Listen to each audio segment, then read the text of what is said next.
What's up, guys? Today is Monday, the start of chapter 12 of the NASM CPT certification. It is 5 o'clock right now. I got up at like 2 o'clock, so I've been up 3 hours. I just applied to jobs, did some emails or whatever, took a shit. I haven't eaten anything because I want to earn my meal and finish this chapter. Postural movement and performance assessments. 3 pages. It looks like there are only 5 lessons for me to learn and summary, but I don't read that. So I'm gonna lock in real quick, knock out chapter 12, maybe get something to eat today. If I finish on time, I have to do laundry tonight, but I don't think so, so I'll end up doing it tomorrow. This is also the last chapter for section 4, so after this chapter, it's the section 4 review, and hopefully I pass that. Yeah, 12 chapters, 11 chapters to go, so 11 more days. I think I should probably start knocking out some of these on the weekend, doing my CPRs, so I could just focus on the practice exams and getting my certification and applying to jobs. But I have been applying to jobs anyways because I need money. So yeah, that's me right now. All right, so I'm gonna lock in. I'm gonna hit you guys up when I'm done with lesson 1. It's only 3 pages, so hopefully I'll be done by 5:30. It's 5 o'clock right now. So yeah, I'll be back. All right, chapter 12, lesson 1 is done.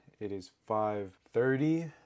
Now we're doing a test. It's only 2 questions. Here we go. Match each term to the correct description. Abnormal movement patterns that can indicate possible muscle imbalances or mobility limitations. Movement impairments.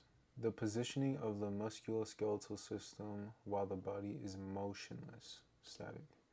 Moving in a biomechanically efficient manner that maximizes muscle recruitment and minimizes risk of injury. Optimal movement. The alignment of the body while in motion. Dynamic posture. Which term refers to a state where muscles on each side of the joint have altered length-tension relationships? Muscle imbalance.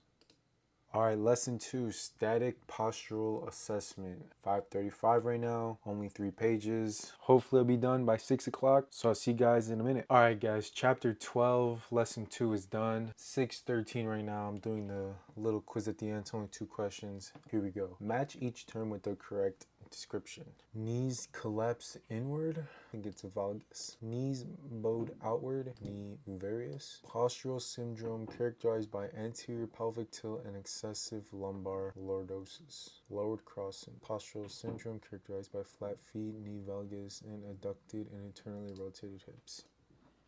Which assessment provides insight into deviations from optimal alignment of the body in a standing posture? Static postural assessment. All right, lesson 3, observing dynamic posture, 13 pages. It is 6:14 right now. Hopefully this only takes me an hour to do. I'm gonna knock this out real quick. Doesn't look that bad on notes, but I'm still gonna have to read everything, so it'll probably take me like an hour. So I'll see you guys in an hour. All right, chapter 12, lesson 3 is done. 6:49 right now. Only 2 questions for the quiz. Here we go. What is typically the first movement assessment used for most clients? Overhead squat assessment. Match each movement impairment with the overhead squat assessment view used to assess it. Knee valgus anterior. Excessive forward lean of the torso lateral.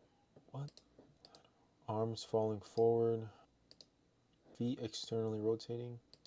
Chapter 12, lesson 3 is done. 6:51. Now we're on to chapter 12, lesson 4, performance assessments. Only 6 pages. So yeah, I'm gonna knock this out real quick and I'll see you guys later. All right, chapter 12, lesson 4 is done. It's 7:24. It's only 3 questions. Here we go. What does the push-up test measure? Muscle endurance of the upper extremities.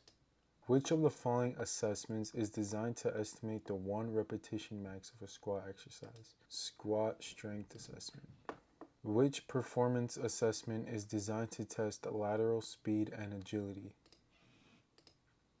Chapter 12, lesson 5, implementing fitness assessments. 6 pages. 7:25 right now. Hopefully I'll be done in an hour again. So I'll see you guys at 8:30. I'll be back. All right, chapter 12, lesson 5 is done. It is 7:45. It's only 2 questions. Here we go. Which of the following assessments can be used by certified personal trainers as recruitment tools for prospective clients? Static, postural, and overhead squat assessment. True or false? It is important for all assessments to be sequenced in a specific order to guarantee accurate. True. Right? Yeah, true. Yeah, 7:45 right now. I'm looking pretty good. I'm not gonna read the summary. It didn't take me that long for lesson 5 because like there was only 2 vocabulary words and there's like no notes. It was all like examples, what to do with specific lines. So I'm gonna do the chapter 12 quiz right now, and here we go. Which of the following tests is used to measure lateral speed and agility? Left. Which of the following exercises is typically used to measure muscular endurance of the upper extremities during a pushing movement? Push-up test. Which type of assessment measures overall strength, stability, muscular endurance, and agility? Performance.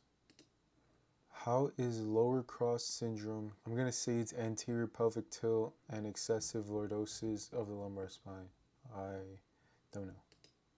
Which of the following tests is used to measure lower extremity power? I'm going to say vertical jump. How often is it recommended to reassess clientele? I'm going to say every week. It might be every month. Ah, fuck. Which muscles are typically underactive with knee valgus during the overhead squat? Underactive? Which postural distortion is by anterior pelvic tilt and excessive lordosis extension of the lumbar spine? Lower cross syndrome? Which movement assessment is a good assessment of a client's balance during movement? I'm going to say single leg squat. What tests should be performed last in an overall assessment flow? I'm going to say performance assessments. All right, 90 out of 75. That's pretty good. It's probably like my best chapter since chapter 7, I think. So now, chapter 12 is done. Quiz is done. Now, since this is the last chapter of the section, we have to do the section 4 review, which is 50 questions of the last 2 chapters. And I'm not going to take you through all 50 questions because it's going to take a long time. So I'm just going to knock out the 50 and let you guys know what I got at the end. So I'll see you guys in a bit. All right, guys, 8:05 right now. Section 4 test is done. I got 80 out of 75. Honestly, I did better than I thought I was going to do. But since I finished early, it's 8. I'm going to go do laundry right now because, yeah, I need to do everyone's laundry. But tomorrow, chapter 13. I'll see you guys in the morning. Thanks for watching. Overall, W progress, honestly. So thanks for watching. I'll see you guys.